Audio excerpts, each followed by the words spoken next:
Une grande œuvre populaire qui a sans doute contribué à nourrir en moi ce désir de voyage disait « Il est fort dangereux de sortir de chez soi. On prend la route et si on ne regarde pas où l'on met les pieds, on ne sait pas jusqu'où cela peut nous mener. »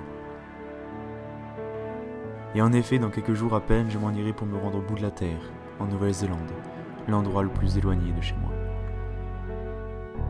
Cette contrée, connue pour ses paysages fantastiques et son auguste nature, inspire passions et fantaisies depuis bien longtemps, et tout particulièrement auprès de moi.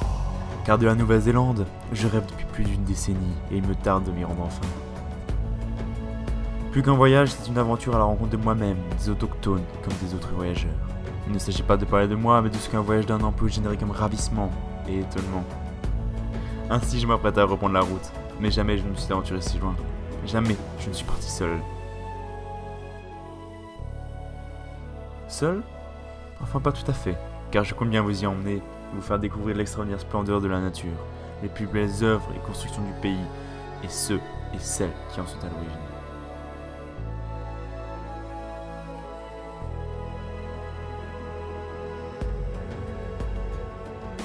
Plus que n'importe quoi d'autre, je désire montrer la bonté et l'authenticité des gens.